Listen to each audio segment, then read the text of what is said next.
What's going on, everybody? Cheers. Happy Wednesday, and welcome to this week's episode of the With Her Two Hands podcast, where each week we celebrate the women who build, fix, and make the things that make the world go round with her own two hands. This week, our guest is not necessarily building and making things that make the world go round, but definitely things that make the world a whole lot more fun. She is a systems engineer for Harley-Davidson. She engineers them, she builds them, she rides them, and most importantly, as a woman after my own heart, she also encourages more women into the love of motorcycling and STEM careers through a group that she founded called Iron Angels. She is, in short, a total boss. She's a badass. I am proud to be able to call her a friend. Met her only recently, but we're definitely from the same tribe. So I think you guys are going to really enjoy meeting her. For those of you who are new here, welcome to the With Her Two Hands channel. This show is all about celebrating and normalizing seeing women out in the field, out in the trades, in STEM careers, in hands-on careers where women are often incredibly underrepresented. We are seeing those numbers rise, right? We're seeing numbers as high as, oh my gosh, 10% in some trades. However, in a lot of trades, it's still less than 2%. So we've got a long way to go. I hope one day, as a result of what we're doing here, what so many other women are doing, and what you guys are a part of by being here and supporting the show, is that one day this show isn't necessary. That women in the trades are just simply people in the trades who happen to be women. So thank you guys for being part of normalizing this, being along for the journey and the revolution. If you like this series, please hit like, hit subscribe, make sure you leave comments down below. That tells the algorithm to show it to more people, so more people get to meet these incredible women and hear their stories and be inspired by them. And hopefully we inspire more women to join these types of careers. So without further ado, I'm going to quit blabbing and I'm going to bring on tonight's guest, Miss Nerissa Cerny. You told me, and then I said it. Did I say it wrong? Cerny. Cerny. Jeez Louise. Clearly, I have the memory of a butterfly because I can't remember things for more than a few seconds. So, hi. Thanks for having me on. Thank you so much. All right. Tell the fine folks at home proper way to say your name and what your official position is. I am Nerissa Cerny and currently living in Phoenix, Arizona, and I work for Harley-Davidson. I am a engine calibration and emissions engineer for Harley, and I've been with the company just about 10 years now. Right. Now, I think you're going to have to explain to some folks what a systems engineer is. I do Absolutely. not know. Yeah. So systems engineer is kind of a broad term, but more specifically, I do engine calibration and emissions. The team that I work on, we are in charge of developing the engine calibration. Some people think of that word as like the tune. But for us, it's really all encompassing. It's not just tuning the product for performance, but also to make sure it's passing emissions. It has good drivability aspects, plus performance, all those things. So it's my team's responsibility to actually program that into the motorcycle's computer or ECM, and do all the development, validation, testing to make sure that it's meeting all of our requirements and that it's passing these regulations, so that we can actually sell the products in the market. So I am the lead calibrator for the Softail platform. So pretty much every engine calibration and every Softail that gets sold across the world has my stamp on it. So that's pretty cool. That is more than pretty cool. That is very, very cool. So a great explanation. I really appreciate that. I think, we hear the word, or we toss around the word tuner and tune a lot. And I think most people don't actually know what exactly it means, right? Because every vehicle, motorcycle, car, diesel truck, like whatever it is, like every single vehicle today that has a control module, an engine control module, has a tune on it. Like it is tuned from the factory. Yeah, exactly. Right? And it's just a matter of what it is tuned for. The manufacturers are tuning it for all of the things, right? Emissions, efficiency, comfort, fuel economy. Yep. And then the aftermarket folks, they throw everything else out the window and they just tune it for performance and go fast. Pretty Pretty much. Yeah, technically a calibrator and a tuner are slightly different things, but for people who may not be as familiar, you can kind of think of them as the same. The calibrators from the factory, we have pretty much access to every parameter within the ECM. But of course, the main ones, spark, air, fuel, right? That's what makes an engine go around. We have access to all of those things, and we are filling in the numbers of those tables and developing the control scheme for it. The tuners, so a lot of the aftermarket people, like you said, they're focused on maybe just a few things, like usually performance. So they typically only have access to a couple of the parameters depending on what type of device they're using to communicate with the ECM. But like the goals between us are a little bit different, but it's similar kind of thinking. Yeah. So this seems like a pretty niche sort of thing that you do, specifically doing calibrations engineering specifically for motorcycles, which I would think is probably a relatively new-ish field since it's cars have been on engine control modules for a long time. Motorcycles, it is a newer thing for motorcycles to be as electronically controlled as cars have been. But now it's no different. Like motorcycles are just as electronically controlled as anything else. But how did you get here? How did you get into this very specific niche of yours?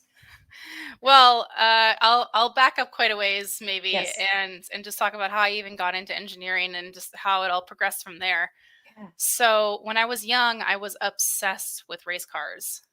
When I was like 12 years old, my mom took me to my first race at Road America in Wisconsin. A lot of people are familiar with that track. It's a very famous track. It's beautiful. And I just became obsessed with all things race cars, mostly IndyCar and Formula One. But into my teens and all through high school, I just wanted to learn more and more about the cars, what made them go fast, and ended up going to school for mechanical engineering. And I didn't really have a technical background besides that. I knew that there was this thing that was really cool and interesting to me. So like in high school, I took a lot of tech ed classes. I took a small engines class. I took a CAD class, all these things that kind of led me into this path of engineering. And went through school, got my mechanical engineering degree, and thought that I wanted to work in racing. And I actually had an opportunity to volunteer with some professional race teams after graduation, and I learned so much, but realized that trackside engineering was not necessarily what I thought it was. It turned out that my passions and my skill sets were a little better suited towards upfront development and maybe more like research type positions. Okay. And specifically, I found out that I loved engines, internal combustion engines. So I started to kind of tailor my career that way. So basically, ever since I've been out of school, I've had some type of job in internal combustion engine development, first as a test engineer, then a design engineer, and now as a calibration engineer. So my previous roles as a test and design engineer were really fundamental because I got to really get a handle on the basics of engineering and like what really goes into the development of an engine. I got to break things and understand why they broke, and then I got to redesign them. So along that path, I basically decided that I wanted to get even more technical with it, and I wanted to get more into the performance development side of things. So that's how eventually I moved into calibration. This is a really cool job to me because it kind of encompasses so many different aspects of engineering. It's understanding the physics of combustion at a very minute level, but then also understanding how the small changes that I make in the calibration can affect the system as a whole, being the whole motorcycle. So I do have to actually ride the bikes for my job. Oh, rough Which life. I know, which is horrible. But yeah, it's a really cool balance of very technical computer programming type work mixed with a little bit of artistry and seat of the pants feel type work with the drivability aspects. Fascinating. I always, in my mind, I think like, wow, to be able to do what you do, you must like have to have all of the like the mechanical ability and all of the parts and pieces to make it make sense. Like I can work on cars, I can wrench like nobody's business, but tuning and programming and really like understanding like to tweak this thing and tweak that thing and get this other effect blows my mind. And I feel like I bow down to people like, because I'm like, you're way smarter than me. Oh, I don't know about that, but thanks. Do you feel like you have, I mean, do you have to have all of the base knowledge too? Like, do you work on, I mean, you work on them too, right? Yeah. So, I mean, part of the job, like I said, is really understanding the product from a system level, which means that having a mechanical mindset of how things actually function is very important. Again, if you make a change in the spark tables, what does that actually mean to the bike? So that's a very, very big piece of it. But also, like, in diagnosing things, I think engineering in general is obviously about solving problems.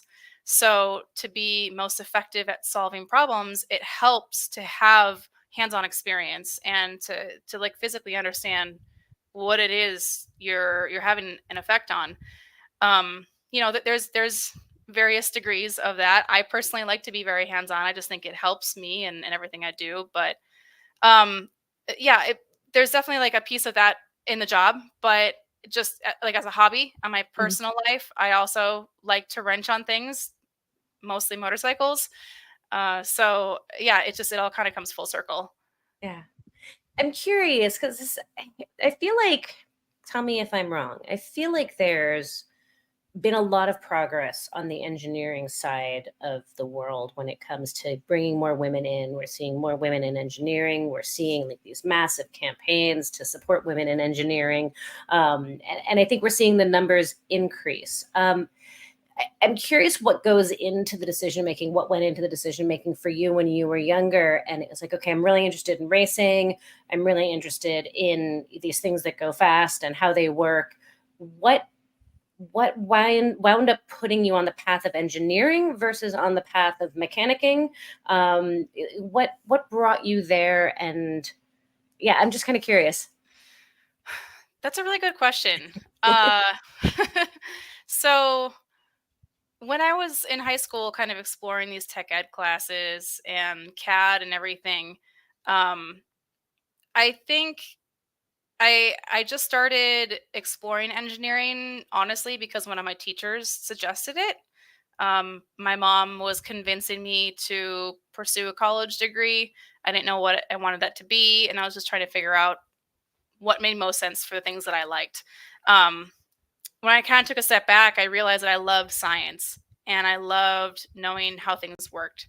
Like when I was young, I had Barbie dolls, of course, right? Most girls have Barbie dolls, but instead of actually playing with the Barbie dolls, I much more preferred to like build them houses. And like one of my favorite things was when my parents would just sit me in the backyard with a box of nails, a hammer, and some pieces of wood, and I would just build all sorts of things. So, um, I guess yeah, it was just like that curiosity combined with my love of science that started driving me that direction. And like I said, really wanting to be more in like the upfront aspects of these engines and like these race cars that I was so obsessed with at the time, right? Like understanding what goes into them initially to result in this amazing product. So that's probably kind of what drove me that direction initially. And especially like being a female pursuing this, I'll be honest, I didn't realize that I was going to be a minority until I actually got to college. Um, Thankfully, I was raised in a household where I was told that I could do anything that I wanted, and I believed it. And I had really supportive teachers in high school, and then I got to college, and I was one of six women in a class of 200. Oh, wow. Um, so it became very quickly apparent that I was standing out a little bit. And there were definitely challenges with that, but we worked through it, and like here I am today, and I love it even more. So, um, yeah, I guess maybe there is always that additional curiosity of like understanding how things go together, kind of like how I mentioned I used to like building things, and that's where like the hands-on mechanic side of things still comes into play. So that's why I still like to do the wrenching on the side when I can, and like have my own projects just to like further increase my understanding of the things that I'm affecting with engineering. That makes sense. I just always find it so interesting because I think it's a lot of the similar tendencies and interests, right? I like to see how things go together. I like to figure out how things work. I like to build stuff and make stuff, and I'm curious. And what winds up sending certain people down certain paths and other people down others. I do love the way you kind of in your very beginning story kind of brought up several times this idea of like I learned that I love this, or I discovered this about myself. It's like this uncovering of who you are and what you love is just a really neat way of phrasing it. And I love that you found where you're at because you're in the perfect place. I want to talk a little bit about those challenges that you experienced. What were they? And how did you overcome them? How did you deal with them? Yeah, so like I said, college was kind of my first experience of realizing that I was an only, right? I had a lot of classes where I was an only. And there's kind of the obvious feeling of, looking around and not seeing anybody that looks like you and questioning whether or not you belong there. Um, but then there were also instances of the unfortunate comments and people trying to put me down, or I'm sure a lot of us in this field have heard this stupid comment of like, "Oh, you belong in the kitchen," right? Which is a very crude and unfortunate thing. Thankfully, I don't really hear that anymore. We're sunsetting that phrase. But Thank goodness. the joke behind that is actually I'm a horrible cook. So Ditto. I always tell people that I'm usually in the garage changing the oil while my husband does the cooking. So jokes on them. But um, so yeah, it was kind of a variety of things. In college, I was fortunate to have really wonderful professors that I felt comfortable going to when I was struggling. I didn't always feel comfortable asking my classmates because maybe I felt like they were going to look down on me. Classmates that probably grew up doing things in the garage with their parents or their dad or whatever, then I didn't have that experience. So I felt like I was automatically at a disadvantage. Um, but I basically used all the resources that were at my fingertips to get through school. If I was struggling with a certain class, mentors, other professors, office hours, or tutors, whatever it may be, right? And I think it was just constantly reminding myself of why I was there, why I was doing what I was doing, and it was because I was trying to pursue something that made me happy deep down. It was something that I knew I was passionate about, and it felt like I was striving to achieve a goal that would propel me to, I didn't know at the time, but to a place that I knew I would be making an impact. So I guess it was really just holding on to that deep sense of passion and motivation and using it to get over these roadblocks. Um, in a professional setting, I don't experience that type of discrimination as much necessarily, which is great. But there are still things like unconscious bias that can run rampant, and maybe not a lot of people are aware of what that is, or whether or not they accidentally fall into those categories with some of the things that they say.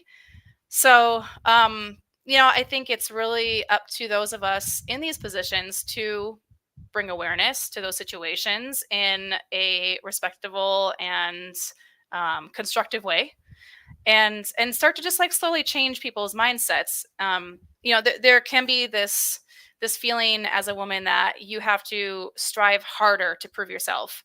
I totally understand that. I've definitely been there, but I think like over the course of my career, I've gotten to the point in myself where I've developed this sense of self-confidence to the point that I recognize that being unique is a good thing. And that's hard sometimes, I think, especially as somebody who's early in their career, somebody who is a minority in their field. You can easily feel like you don't want to stand out. Like I remember years ago when I was still relatively new to the company, I wore lipstick to the office one day just because I like fun lipstick and makeup and things like that. And there was a grumpy old mechanic who literally cut me off mid sentence and said, "What's that on your face?" Right. At the moment, I probably got really embarrassed and walked away. I was just like, what was that, but um now looking back on it, I'm just like, what does it matter? If that's what someone's going to get hung up on, then that's not very constructive. But um now I think it's helped me like develop this sense of who I am, what I stand for, how I bring value to the company in all of the ways that are unique to me, right? And I think it's really important as women in these fields to embrace that and to understand that diversity is a good thing, and we're bringing these new ideas and concepts because we might come from slightly different backgrounds or we have slightly different interests that we can apply to our jobs. Yeah. Beautifully stated, and absolutely I couldn't agree more. It's a double-edged sword, right? Like being the only comes with some negatives. It comes with some challenges, but it also, to your point, comes with a lot of great opportunity, and I think it builds that confidence, right? Like it's that trial by fire, like having that hardship, having that experience really can either destroy you or it brings out the confidence in you, and it becomes your choice Absolutely. which direction you go with that. And to your point about school, like having people in your corner makes a huge amount of difference in that. Yes, absolutely. I was very fortunate when I was in college to find a few female mentors, women that were already in the industry.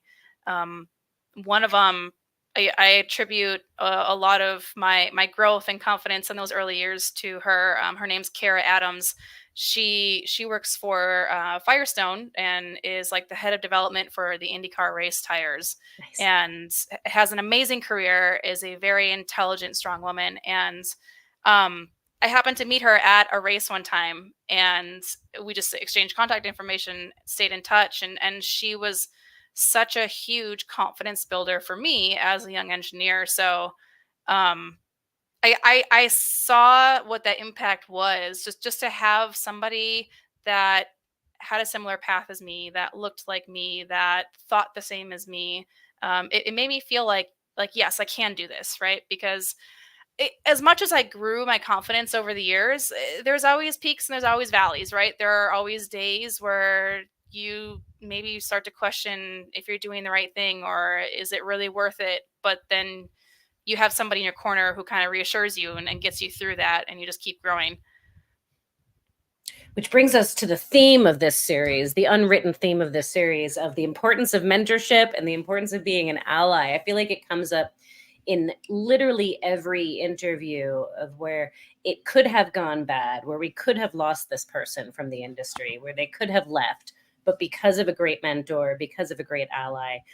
So be that person, guys and gals out there watching. Like be that person who takes somebody under your wing and makes sure that they know that they've got somebody in their corner. Uh, Absolutely. All right. I'm curious. You mentioned unconscious bias. Do you mind digging into that with me a little bit? Because you've been in this industry for a long time. You've kind of probably experienced some of the changes in the industry. I think some of the overt sexism, like to your point about get back to the kitchen kind of comments, are starting to go away. But it's like there's two different types of sexism, or there's two different types of isms in general, right? Like there's the really overt and then there's the unconscious. And I sometimes almost feel like the unconscious is almost harder to deal with, because they don't mean it necessarily, right? Yeah. Um, so let's define for folks listening like what we mean by unconscious bias and how that manifests for you in your career, and what are some ways that you found. I like the way you say like productive to ways to deal with it. Sure. Yeah. So unconscious bias, there's a lot of really great resources about this topic nowadays on the internet, which I am very thankful for. And I think it's a topic that is being discussed more and more. But it's like you said, there's kind of two sides of it. There's very blatant isms, and then there's unconscious side of things. So that's sort of the easiest way to think of it. The unconscious bias is a way of thinking or an action that somebody might take without consciously intending malice, right? So it's not as obvious as oh, you're a woman, you can't do this. But maybe something in this person's cultural upbringing, or maybe something with how they have formed their opinions based on society's expectations, drove them to do something or say something that actually is sexist or is demeaning to. It doesn't even have to be sexism, right? It can be other types of biases, but basically an action or a saying that undermines somebody else, and it can be subtle. So I think it's important to be aware of the fact that unconscious bias, first of all, exists, that it's a thing. And actually, a lot of us probably have some unconscious biases and we don't really understand it. So that's why I think, just in general, I encourage everybody to just do a little research on it and understand, like, oh, how do I fit into this category? In terms of, the sexism side of it, and being a female in this field, it can be as subtle as, say you're in a meeting and you're the only female in the meeting and you are constantly asked to keep notes. That's sort of an unconscious bias, because they think, well, you're the woman, so you're kind of the best secretary figure, so you should take the notes for this meeting. It can be other things where maybe you're in a meeting and somebody keeps interrupting you, somebody keeps speaking over you, or your opinions are not necessarily holding as much weight as somebody else's in the meeting.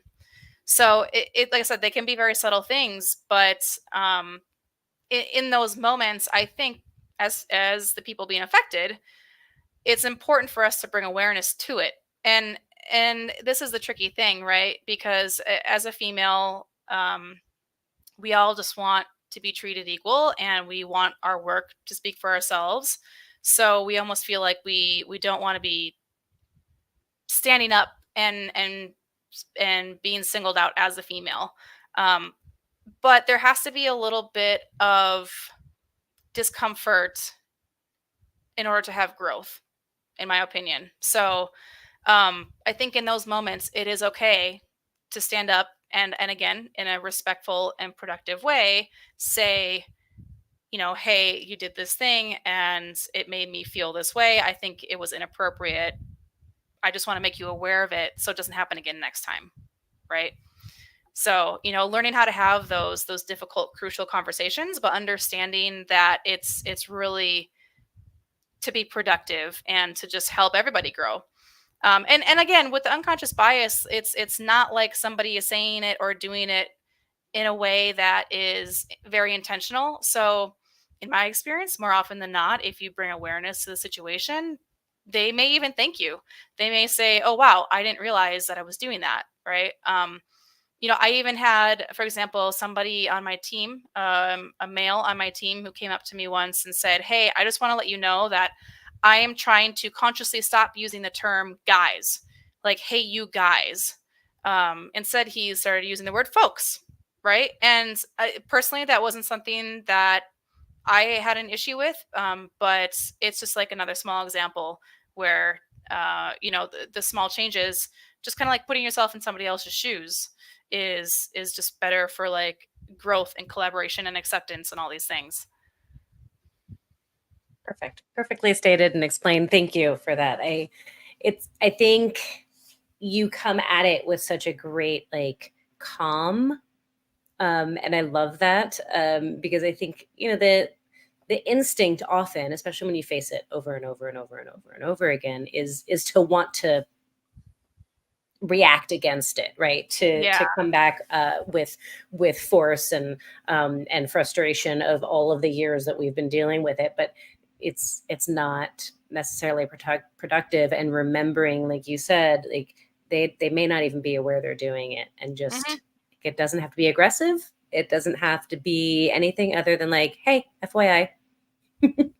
Dot dot Yeah, dot. Yeah. exactly. Yeah, and when you have those difficult conversations, the last thing that you want to do is put somebody else on the defense, right? So being careful not to be accusatory for no reason or something, right? It's again, it's about the collaboration and respect. And I find, especially with maybe some of like the older generations of guys that I work with, it's really like a two-way street. Like you have to give respect to get respect, and if you just kind of level out that way, it's a lot more productive. So, and if it doesn't work out, then you call up your girlfriends and you go out for a glass of wine and you you know chat about it over there, I appreciate you adding that in, because Yeah. it doesn't always go over well. They don't Right. always take it well. Sometimes they do, sometimes they don't, and then you want to scream, but instead call your girlfriends. It's great advice.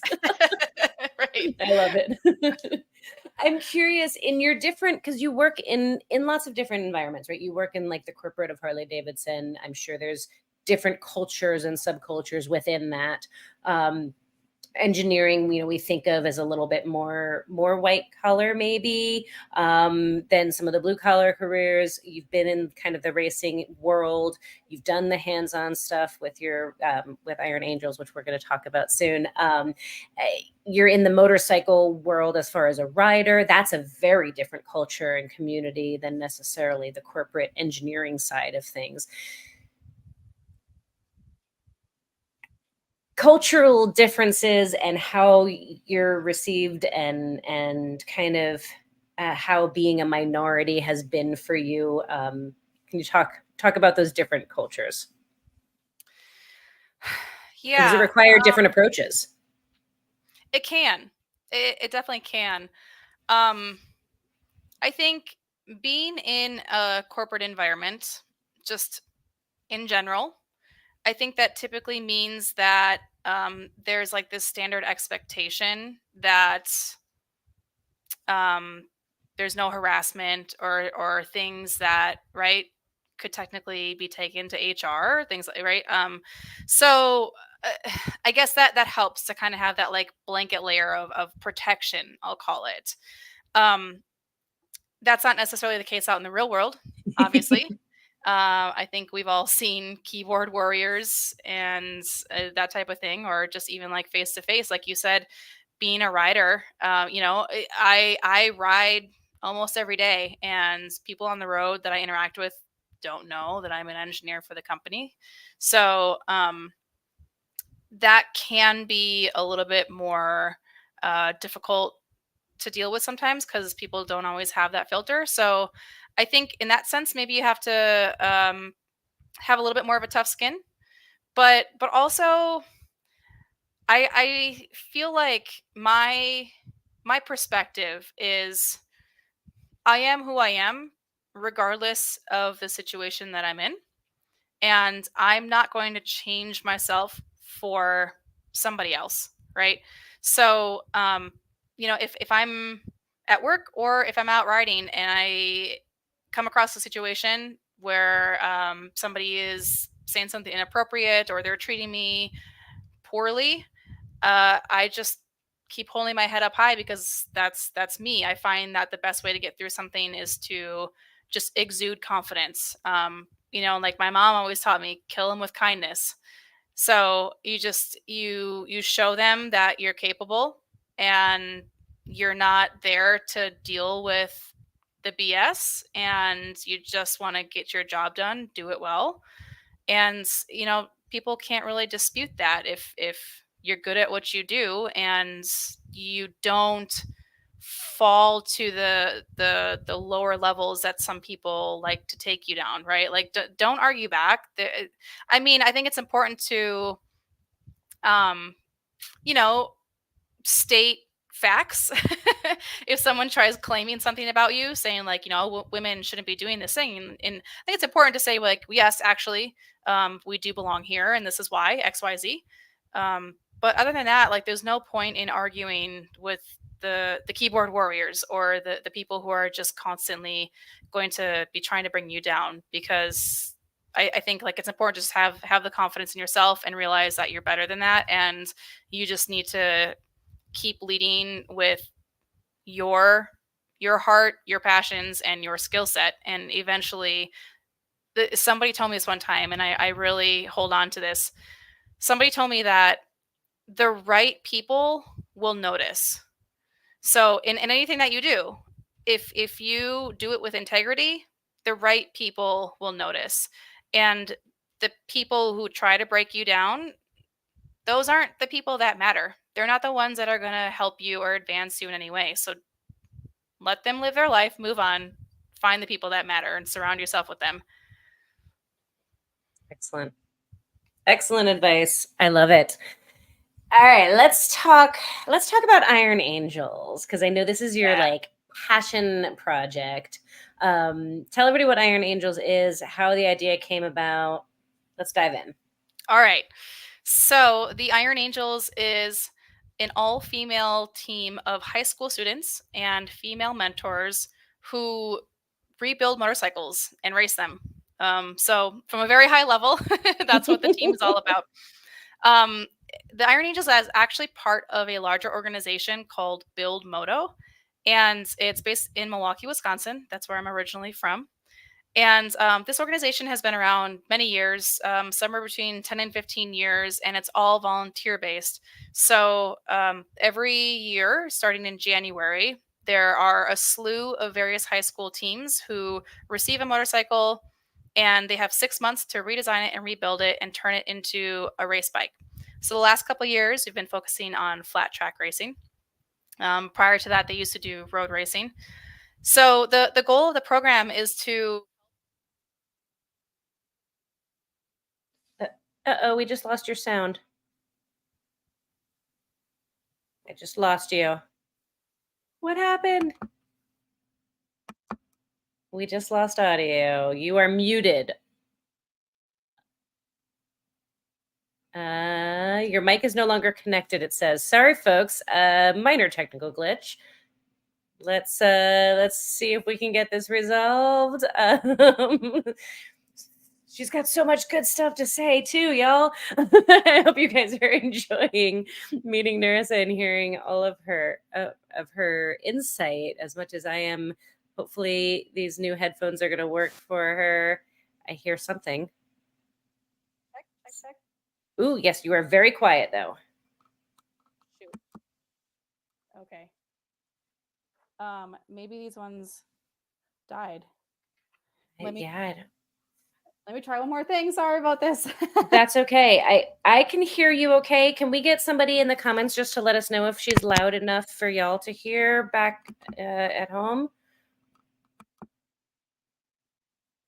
Yeah, no, that one is definitely not working.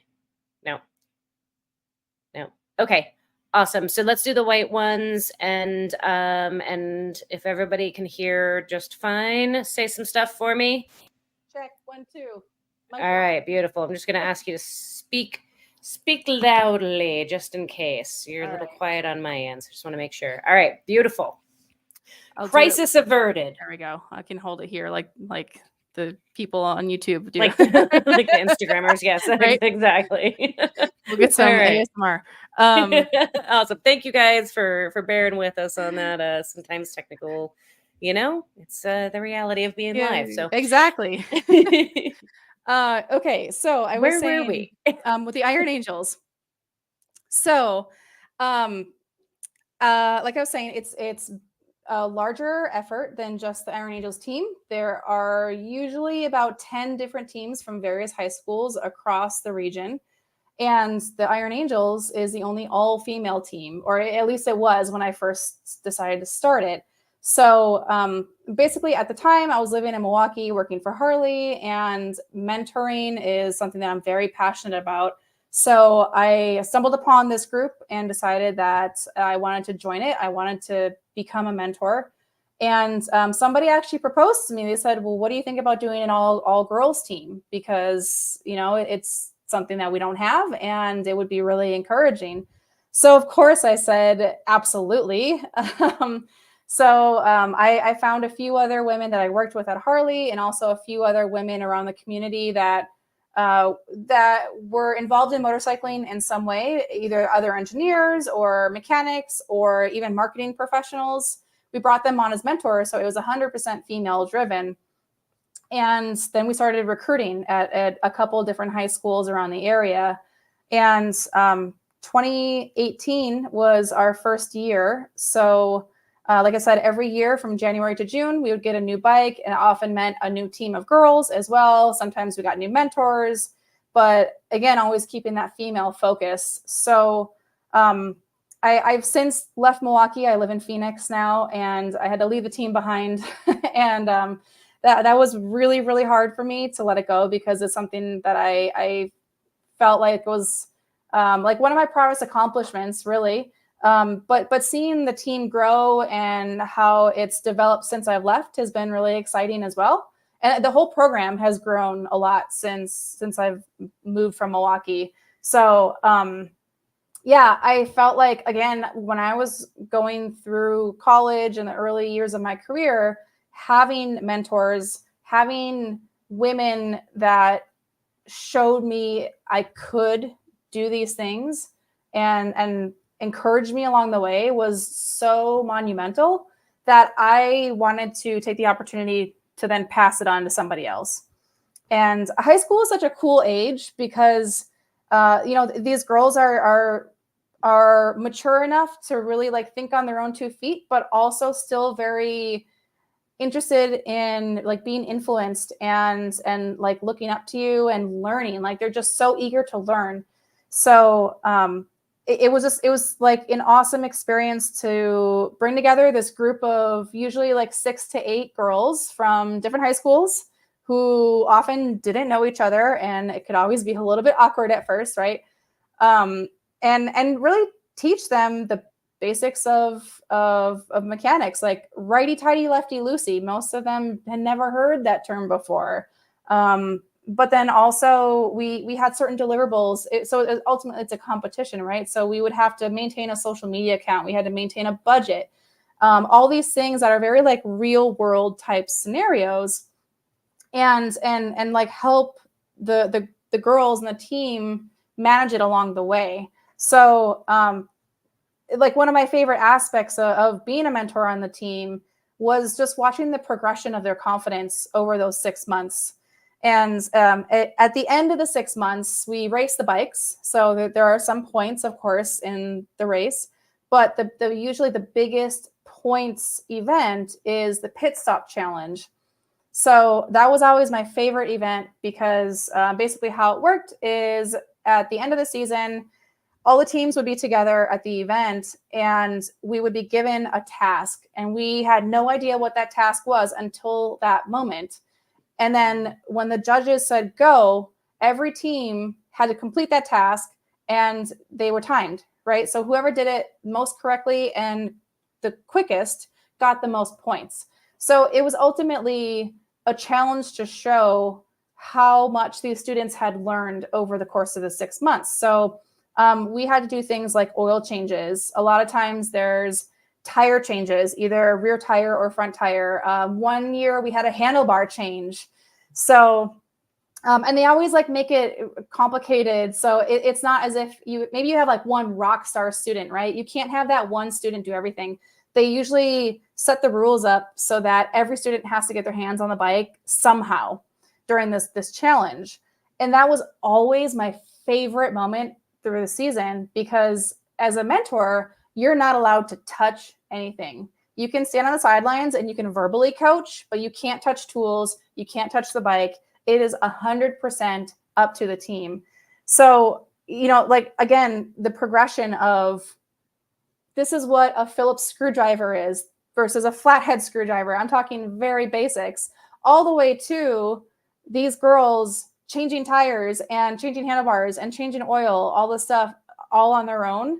It's just, it was like such a proud moment for me. And I just feel like nothing can top that, you know? So it was just like a really, really great program to be involved with. And the girls, you know, some of them even stay in touch with me after they've graduated and gone on to college. And some of them have pursued STEM careers, which is really cool. Or even like mechanical design or things like that. But even I've heard stories where one of the girls decided to go to school for dentistry, but she messaged me one year and was super excited because her dad bought her a toolkit for Christmas. And she was like, I just had to tell you that like I have my very own toolkit now. And she was just so stoked on it. So it's just, yeah, it was those moments of like, again, like cultivating that confidence and like giving these girls a safe space to learn and make mistakes and ask questions. So yeah, I'm very, very proud of that whole program. As you should be. And what an incredible legacy. I didn't realize that it was still going, even though you've left. Like, it is continuing on. You've left a massive legacy that is, it's incredible. And what a cool program. In general, what an amazing program. Like, that did not exist when I was a kid. Was that around when you were a kid? No, not at all. I thought that all the time. I thought, man, if I had a program like this when I was in high school, that would have been so cool. Right? Like, exposure is everything. And these kids were getting to be exposed to stuff that like we never even could have dreamed of when I was a kid. What a neat program and what an incredible legacy you've left. I'm curious, how did you find the girls, the young women who were part of your team? If you're teaching them between a Phillips head and a flat screwdriver, like clearly they weren't in shop class necessarily. So how were you finding the ladies to be involved in these programs? How were and the boys too? Like, how were kids getting involved in these teams? So with our team in particular, since we were not dedicated to a single high school, being that we wanted to be 100% female, we were recruiting from any high school in the area, basically. And how it initially started is I happened to connect with a physics teacher at a small private high school that was really close to my office. I think she had organized something to like have her physics students come tour our engine assembly plant. And her and I just got to talking one time and she said, you know, I would really like to get the girls in my class more involved in these types of things because they don't have a lot of opportunities. It was an all girls high school. I should state that.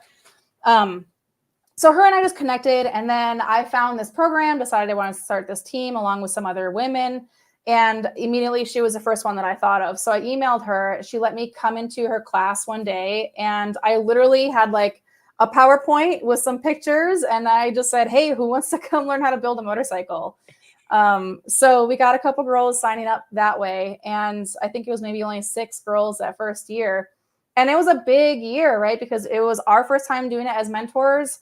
It was a lot of like figuring out the logistics of how to teach students and also how to, you know, stay within the rules of the competition while also pretending like we knew what we were doing so that we could teach these high school girls to do it too. You know? So that was like a very formative year. I can relate to that. Yep. Yeah. Sometimes you just gotta fake it till you make it, right? Again, it's all about just having that confidence. But no, we had a really great group of students that year. And then basically after that, it kind of became word of mouth. So the girls just loved it so much. They started telling their friends and then their friends wanted to join. One of the girls actually ended up going to a different high school. So then she started spreading the word there. And it became this conglomerate of a lot of different teams. There were actually even like some of the men that I work with at Harley, their daughters got involved in it because they heard from me about it and they said, hey, I have a daughter in high school and I think she would love this. Like one of them in particular, after she went through the program with us, the next year, her and her dad rebuilt an old Honda. I think it was like a CB 500 something that had been sitting in their garage for years, but Nice. Then they rebuilt it together and now they have that memory. So yeah, it was just kind of like a whole mishmash of things. That's fantastic. And how many years did you do it? Up until I moved here, so up until 2022, of course, we took a Okay. year off for COVID, Right. but That yeah. is incredible. So many lives affected, and beyond just the women who are part of the program, I'm sure, because it has a ripple effect, doesn't it? Yes, I think so. That is awesome.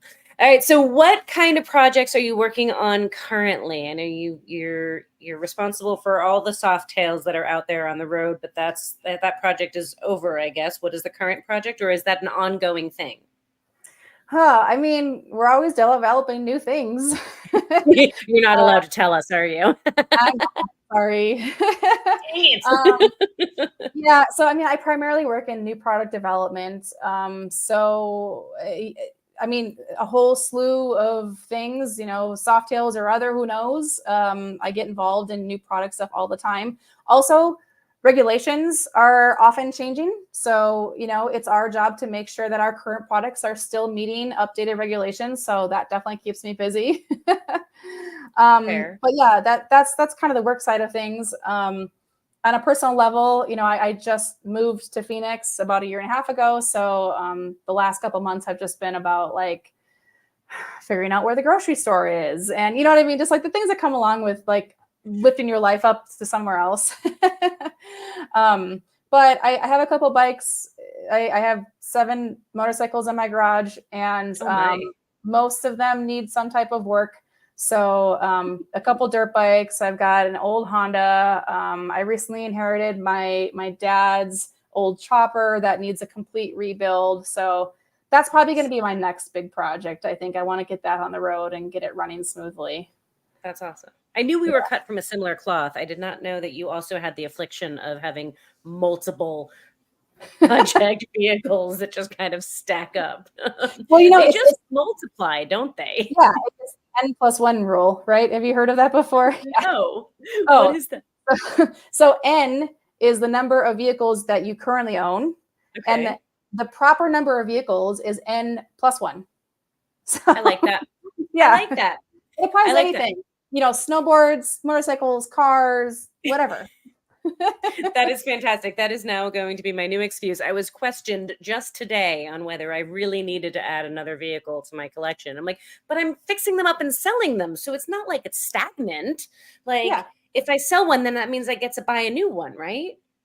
Yeah. That's the way it works, right? I mean, it's kind of like shoes too, right? Like you're supposed to get rid of a pair of shoes when you buy a new one. Same applies for cars. The problem is, I guess, when I don't get rid of them and I just keep adding more. Yes. Oh well. Oh my gosh. All right. We have gone through this hour way quickly. It always goes way too fast. And I know that we're probably just barely scratching the surface of insight and wisdom from you. Are there any topics that we have not yet covered that you're desperate or passionate or dying to talk about? I would just say for anybody listening who's interested in riding or just learning more about motorcycles in general, obviously, because that's kind of my area of expertise, I just want to send out some words of encouragement to do it. I think some people are kind of intimidated about getting on motorcycles, or maybe they've heard all these stories of, my brother's uncle's friend, whatever, right? I think if it's something that you're very interested in pursuing, either as a rider or a mechanic or an engineer, whatever, or even other fields, like I said, the marketing, for example, is a really big one. So yeah, do it. Find somebody who is currently in it. Just ask questions and don't be discouraged by the naysayers. Heck yeah. And you answered my final question before I even asked it. So that's perfect. Well, so that's your advice for others. I guess where I like to ask, and maybe it's the same, maybe it's different. What's your advice to get the younger version of you? Like if you had the opportunity to go back and talk to little baby Nerissa, are there any things that you would like to tell her? I think I would remind her that it's okay to take risks and that it's okay to put yourself out there in uncomfortable situations, because I'm a big believer that most growth comes from pushing yourself, whether that's mentally, physically, whatever. And there are probably probably some moments like in my career or in my schooling where maybe I hesitated or I was too scared or I didn't want to make a mistake or be embarrassed or something like that. And I think in those moments, I would have liked to remind myself that it's okay. It's okay to make a mistake because you're going to learn from it. It's okay to feel a little bit embarrassed. Everybody feels embarrassed at some point in their life, but who cares? Like maybe you're in a class with somebody that you're never going to see again. The point is you are growing, you're moving on from that, and you're bettering yourself. And that's ultimately what matters.